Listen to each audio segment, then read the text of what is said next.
பொண்ணுக்கு வளைகாப்பு நிகழ்ச்சிக்காக ஜடமட்டை ஆர்டர் கொடுத்துருந்தோம். 2500 3000 சொன்னாங்க. இது நல்லா நமக்கு தெரிஞ்ச சாதாரண வேலை தான். என்ன ஒரு மணி நேரம் மெனக்கடனமாக இருக்கும். இப்போ பாருங்கள், அதுக்காக ஜடமட்டைக்காக உள்ளன் ரெடி பண்ணிகிட்டு இருந்தேன். வயலட் கலர் சாரீ அப்படின்றதுனால வயலட் கலர் உள்ளனில் ரெடி பண்ணிகிட்டு இருந்தேன். பாருங்கள், ஃபுல்லெல்லாம் ரெடி பண்ணியாச்சு.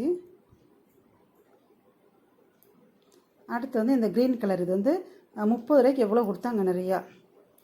இதையும் கொஞ்சம் டெக்கரேஷனுக்காக ரெடி பண்ணிக்கிட்டேன்.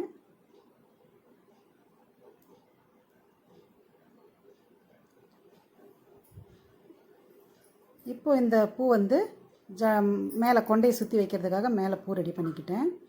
இப்போ இந்த பில்லுங்க வந்து ரவுண்டாக பில்லை ரெடி பண்ணி ஜடையில் வச்சிடலாம். அதுக்கு நான் வந்து ஒரு அட்டை பெட்டி இருக்கு இல்லைங்களா, அதனுடைய அட்டையை தான் ரவுண்டாக கட் பண்ணி எடுத்துக்கிட்டேன். இது கொஞ்சம் கெட்டியான அட்டையாக இருந்தது. அதுவும் இல்லாமல் நம்ம தண்ணியில் அது போட போகிறதில்ல, ஈரத்தில் நினைக்க போகிறதில்ல, அதனால் அட்டையை எடுத்துக்கிட்டேன். பூ வந்து கொஞ்சம் முன்னாடி வச்சு தேய்ங்க, அப்போ தான் அட்டை தெரியாமல் இருக்கும். கொஞ்சம் கெட்டி அட்டையாக இருக்கவும் பரவாயில்லையாக இருந்தது. இது வந்து நந்தியாவட்டை பூ. இது நல்லா மொட்டை அழகாக இருந்துச்சு, வெடிக்கவே இல்லை கடைசி வரைக்கும், சூப்பராக இருந்துச்சு. இப்போ பாருங்கள், செகண்ட் லேயர் உள்ளே வச்சு தைச்சிக்கோங்க.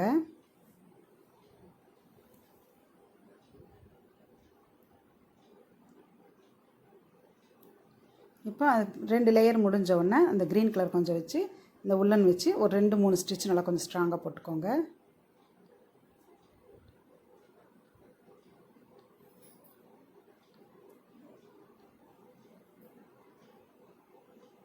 இது வளைகாப்பு நிகழ்ச்சிங்கிறதுக்காக பொம்மை வச்சுக்கிட்டோம் நாங்கள். பெண்ணு பொம்மை ஒன்று, ஆண் பொம்மை ஒன்றுன்னு சொல்லிட்டு பொம்மைங்க வரிசையாக மாறி வச்சு தைச்சிக்கிட்டோம்.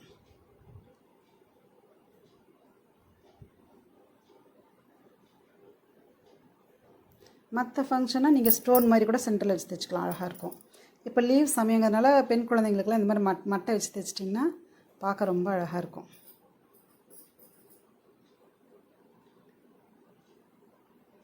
சூப்பராக இருக்குது பாருங்கள். இந்த எக்ஸ்ட்ரா இருக்கிறதெல்லாம் வெட்டி விட்டுறலாம், அப்போ தான் இந்த இது நந்தியா விட்டு போய் வெளியே அழகாக தெரியும்.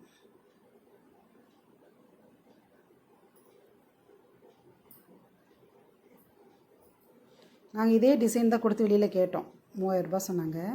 இப்போ பாருங்கள், நான் 7 பில்லை ரெடி பண்ணி வச்சுருக்கேன். கொண்டையில் சுற்றுறதுக்கு பூவும் ரெடி பண்ணிட்டேன். இப்போ பொண்ணுக்கு மேக்கப் ஸ்டார்ட் ஆகிடுச்சு. வயலட் கலர் ப்ளவுஸ், அதனால் வயலட் நூல் வச்சிட்டோம். பாருங்கள் உள்ளெல்லாம். இப்போ நான் இந்த பின்னலோட லென்த்துக்கு ஒரு 7 செஞ்சுருந்தேன். ஆனால் லென்த்து ரொம்ப அதிகமாக போனதுனால கொஞ்சம் கேப் விட்டு செய்ய வேண்டியதாகிடுச்சு. ஆனால் இதுவும் நல்லாயிருக்குன்னு சொன்னாங்க. இருந்தாலும் எனக்கு நெருக்கமாக இருந்தால் நல்லாயிருக்குன்னு தோணிருந்துச்சு. இன்னும் 2 பில்லை ரெடி பண்ணியிருந்தேன்னா கேப் இல்லாமல் சூப்பராக வச்சுருக்கலாம்.